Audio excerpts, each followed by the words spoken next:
ঘন আমাজন জঙ্গলের মাঝখানে রাজপ্রাসাদের মতো ১৩০ বছর ধরে মাথা উঁচু করে দাঁড়িয়ে আছে তেত্রো আমাজোনাস। ব্রাজিলের মানাউস শহরের অন্যতম স্থাপনা এই অপেরা হাউস। সম্প্রতি ইউনেস্কো তেত্রো আমাজোনাসকে বিশ্ব সাংস্কৃতিক ঐতিহ্যের মর্যাদা দিয়েছে। এই স্বীকৃতি শুধু থিয়েটারটির ঐতিহাসিক গুরুত্বকেই তুলে ধরেনি, বরং আমাজন অঞ্চলের সংস্কৃতি ও ঐতিহ্যকে বিশ্ব মঞ্চে আরও দৃশ্যমান করে তুলেছে।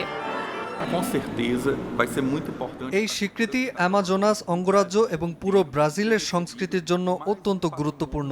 তেত্রো আমাজোনাস বিশ্ব ঐতিহ্যের মর্যাদা পাওয়ায় আমরা আবারও আন্তর্জাতিক স্বীকৃতি অর্জন করলাম।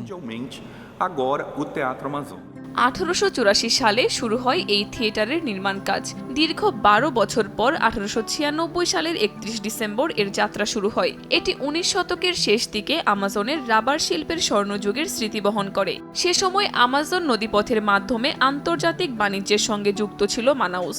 ইউরোপের বেল এপোক যুগের প্রভাব নিয়ে গড়ে ওঠা শহরের অভিজাতদের স্বপ্নের প্রতিফলন দেখা যায় এই অপেরা হাউসে।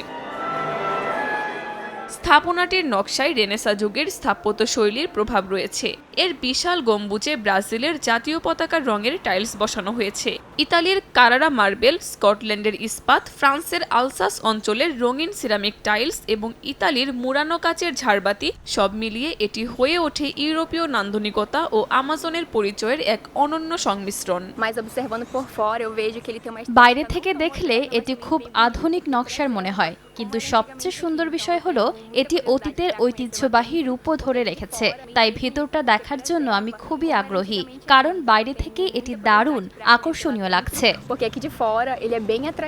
স্থানীয় শ্রমিকদের হাতে নির্মিত এই থিয়েটারটি ছিল দক্ষিণ আমেরিকা মহাদেশের প্রথম দিকের অপেরা হাউসগুলোর একটি।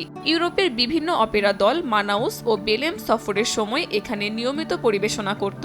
৭০১ আসনের এই অপেরা হাউস বর্তমানে অ্যামাজোনাস ফিলহারমোনিক অর্কেস্ট্রার আবাস। প্রতি বছর এখানেই অনুষ্ঠিত হয় আন্তর্জাতিক খ্যাতিসম্পন্ন ফেস্টিভ্যাল অ্যামাজোনাস দে অপেরা, যেখানে বিশ্বের বিভিন্ন দেশের শিল্পীরা অংশ নেন। কাকুলি আখতার, সময় সংবাদ।